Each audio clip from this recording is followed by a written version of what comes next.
Welcome to target achiever academy. நம்ம கிட்ட வந்து டிஎன்பிசி தேர்வுகளான group 2, group 4, group 3, group 7, group 8 ஆகிய அனைத்து தேர்வுகளுக்கான தமிழ் 6 to 12 புது புக்கு, 6 to 10 பழைய புக்கு, இலக்கிய புக்கு ஆகிய அனைத்து சேர்ந்த முழு வீடியோ கிளாஸ் வந்து நம்ம கிட்ட இருக்கு. தேவைப்படுறவங்க கீழே இருக்க லிங்கை கிளிக் பண்ணி அப்ளிகேஷனை நமக்கு டவுன்லோட் பண்ணிக்கலாம். நம்ம இப்ப வந்து என்ன பார்த்துட்டு இருக்கோம் அப்படின்னு பார்த்தா 14 கீழ்கணக்கு நூல்கள் தான் நம்ம வந்து பார்த்துட்டு இருக்கோம். சரிங்களா? 14 கீழ்கணக்கு நூல்களை கிட்டத்தட்ட நமக்கு ஒரு 9 நூல் நெருக்கி நமக்கு அது ஃபுல்லா வந்து நம்ம முடிச்சிட்டோம். சரிங்களா?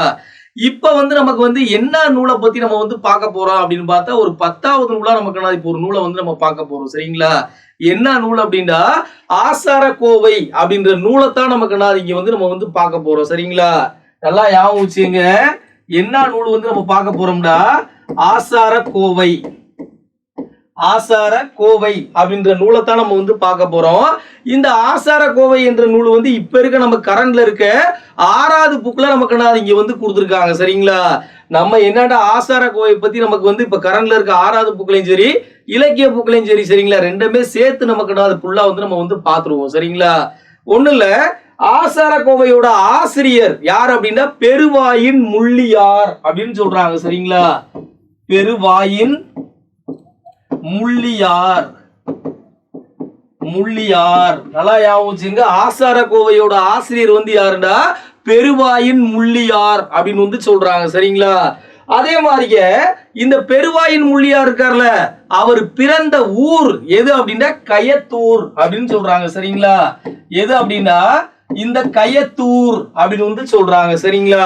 அது மட்டும் இல்லாம இந்த ஆசார கோவை இருக்குல்ல, இது 14 கீழ்கணக்கு நூல்கள்ல ஒன்று அப்படின்னு சொல்றாங்க. அதே மாதிரி இது எந்த பாவால் இயற்றப்பட்டதுன்னா நமக்கு வெண்பாவால் இயற்றப்பட்டது. ஆனா என்னடா பல வெண்பாக்களால் நமக்கு அது இயற்றப்பட்டதா சொல்றாங்க. சரிங்களா? ஏன் அப்படின்னா இந்த வெண்பாவோட வகைகள் நமக்கு சொல்லுவாங்கல்ல. சரிங்களா? ரொம்ப முக்கியமான வெண்பா எத்தனை வகைப்படும்?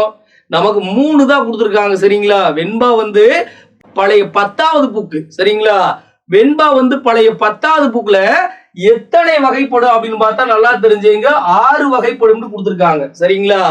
அதே மாதிரி இப்ப இருக்க நம்ம கரண்ட்ல இருக்க புது புக்ல வெண்பா எத்தனை வகைப்படும்னா 5 வகைப்படும் அப்படின்னு வந்து கொடுத்துருக்காங்க. சரிங்களா? அதே மாதிரி இப்ப கரண்ட்ல இருக்க +2 புக்ல வெண்பா எத்தனை வகைப்படும்னா 7 வகைப்படும் அப்படின்னு வந்து கொடுத்துருக்காங்க. சரிங்களா? இந்த மாதிரி வெண்பாவோட வகைகள் நமக்கு இத்தனை இருக்கு. இந்த மாதிரி இந்த உள்ள இருக்க நம்ம வகைகள் சொன்னோம்ல, அந்த மாதிரி பல வெண்பாக்களால் நமக்கு வந்து ஆனதா எது அப்படின்னா இந்த ஆசார கோவை அப்படின்னு நமக்கு வந்து சொல்றாங்க. சரிங்களா? அது மட்டும் இல்லாம இன்னொன்னு சொல்றாங்க. என்ன அப்படின்னா இந்த ஆசார கோவையில எத்தனை பாடல் இருக்கு அப்படின்னா 100 பாடல். இந்த 100 பாடல்களை கொண்ட நூல் தான் நமக்கு என்னது ஆசார கோவை அப்படின்னு சொல்றாங்க. சரிங்களா? அதே மாதிரி ரொம்ப முக்கியமானது நல்ல ஒழுக்கங்களை தொகுத்து கூறும் நூல் தான் எது அப்படின்னா இந்த ஆசார கோவை அப்படின்னு சொல்றாங்க. சரிங்களா?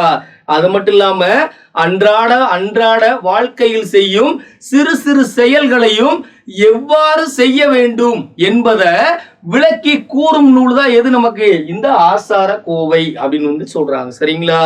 அது மட்டும் இல்லாம நம்முடைய பாடப்பகுதியில இந்த ஆசார கோவை என்ற தலைப்புல எந்த மாதிரி பாடல் வரி கொடுத்திருக்காங்க அப்படின்னு பாக்குறப்ப நீ ஆசார கோவையோட பாடல் வரிகளை நீ மனப்பாடமே பண்ண தேவையில்ல. சரிங்களா? ஏன் அப்படின்னா நமக்கு வந்து என்னடா திருக்குறளோட அதிகாரங்கள் இருக்குல்ல. சரிங்களா?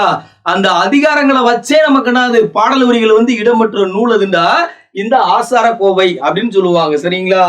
ஆசார கோவையோட பாடல் வரி நம்முடைய பாடப்பகுதியில் எப்படி இடம்பெற்றிருக்கின்றப்ப நமக்கு நன்றி அறிதல், பொறை உடைமை, அதே மாதிரி நமக்கு ஒப்புரவு ஆற்ற அறிதல், அதே மாதிரி அறிவுடைமை, இவை 8ம் இந்த மாதிரி நமக்கு பாடல் வரியில வந்தாலே அது எந்த நூலோட பாடல் வரி அப்படின்னு பாக்குறப்ப ஆசார கோவையோட பாடல் வரி அப்படின்னு வந்து நமக்கு வந்து சொல்றாங்க. சரிங்களா?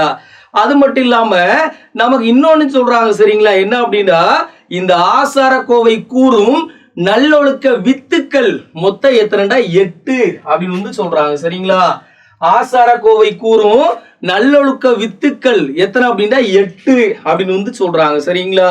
இது பூரா நமக்கு என்னது ஆசார கோவையை பத்தி சொல்றாங்க. அதுக்கப்புறம் அறிஞ்சல் பொருள் வந்து கொடுத்துருக்காங்க இந்த ஆசார கோவைக்கு. சரிங்களா? என்ன அப்படின்னா ஒண்ணுல நன்றி அறிதல் அப்படின்னு ஃபர்ஸ்ட் கொடுத்துருக்காங்க. நன்றி நன்றி அறிதல், நன்றி அறிதல் அப்படின்னு வந்து கொடுத்துருக்காங்க. சரிங்களா? நன்றி அறிதல் அப்படின்னு வந்து ஃபர்ஸ்ட் கொடுத்துருக்காங்க. இந்த நன்றி அறிதல் அப்படின்னா அதோடைய பொருள் வந்து என்ன அப்படின்னு பாக்குறப்ப, பிறர் செய்த உதவியை என்னது மறவாதிருத்தல், அதுதான் நன்றி அறிதலோட பொருளா சொல்றாங்க. சரிங்களா? அதுக்கப்புறம் பொறை உடைமை அப்படின்னா, அதுக்கப்புறம் பொறை உடைமை. இந்த பொறை உடைமை அப்படின்றதோட பொருள் வந்து என்ன அப்படின்னு பார்த்தா, பிறர் செய்யும் தீங்கை பொறுத்து கொள்ளுதல் தான் நமக்கு என்னது பொறை உடைமை அப்படின்னு வந்து சொல்றாங்க. சரிங்களா? அதுக்கப்புறம் ஒப்புரவு. இந்த ஒப்புரவு, ஒப்புரவு ஆற்ற அறிதல்னு சொல்லுவாங்கல்ல, அதுதான் இந்த ஒப்புரவு அப்படின்னா என்ன பொருள்டா, என்ன பொருள் வந்து சொல்றாங்கடா. சரிங்களா? எல்லாரையும் சமமாக பேணுதல் அப்படின்றதோட பொருள் தான் என்ன நமக்கு இந்த ஒப்புரவு. ஒப்புரவு அப்படின்றதோட பொருள் வந்து என்னடா, எல்லாரையும் சமமாக பேணுதல் அப்படின்னு தான் நமக்கு வந்து பொருள் சொல்றாங்க ஒப்புரவுக்கு. அதே மாதிரி இன்னொன்னு சொல்றாங்க என்னடா, இந்த அறிவுடைமைன்னு சொன்னோம்ல, அறிவுடைமை அப்படின்னா அதோடைய பொருள் என்ன அப்படின்னு பார்த்தா அறிவுடையவராக இருத்தல் அப்படின்னு பொருள் சொல்றாங்க. சரிங்களா? அதே மாதிரி நட்டல், அதே மாதிரி என்ன அது நட்டல். நட்டல் அப்படின்னா அதோடைய பொருள் என்னன்னா நட்பு கொள்ளுதல், நட்பு கொள்ளுதல் அப்படின்னு வந்து சொல்றாங்க. சரிங்களா? இதுதான் நமக்கு ஆசார கோவைக்கான நமக்கு என்னது அறிஞ்சல் பொருட்களை நமக்கு வந்து சொல்லி விளக்குறாங்க. சரிங்களா? இதுதான் நமக்கு இப்ப இருக்க 6வது புக்லையும் சரி இலக்கிய புக்லையும் சரி ஆசார கோவையை பத்தி நமக்கு முக்கியமான சிறப்பா நமக்கு வந்து சொல்றாங்க. சரிங்களா? இந்த 14 கீழ்கணக்கு நூல்கள்ல மொத்தம் நமக்கு என்ன அப்படின்னா அறநூல்கள் மட்டும் எத்தனை இருக்குன்னா 11 நூல்கள் வந்து இருக்கு. சரிங்களா? அதுல 10 நூல்கள் வந்து நம்ம வந்து முக்கியமான நூல்கள் உள்ள ஃபுல்லா முடிச்சிட்டோம். சரிங்களா? ஆனா இன்னும் ஒரு நூல்கள் மட்டும் இருக்கு. என்ன அப்படின்னு பார்த்தா ஒரே ஒரு நூல் மட்டும் இருக்கு. இந்த அறநூல்கள்ல மெயினான நூல் என்ன, திருக்குறள் மட்டும் இருக்கு. சரிங்களா? அந்த திருக்குறளை நம்ம தனியா நமக்கு என்ன ஒரு வீடியோவா நமக்கு வந்து போட்டுருவோம். சரிங்களா? இது மூலமா என்னண்டா 14 கீழ்கணக்கு நூல்ல இருக்க அறநூல்கள் எல்லாமே நமக்கு என்ன ஃபுல்லாவே நமக்கு வந்து முடிச்சிட்டோம். அடுத்து என்ன பார்க்க போறோம்னா அகநூல்கள் வந்து நம்ம வந்து பார்க்க போறோம். சரிங்களா? அதை ஒன்னொன்னா வரிசையா நமக்கு வந்து அடுத்த கிளாஸ்ல இருந்து நமக்கு என்ன அப்படியே வரிசையா நம்ம வந்து பார்ப்போம். சரிங்களா? நன்றி.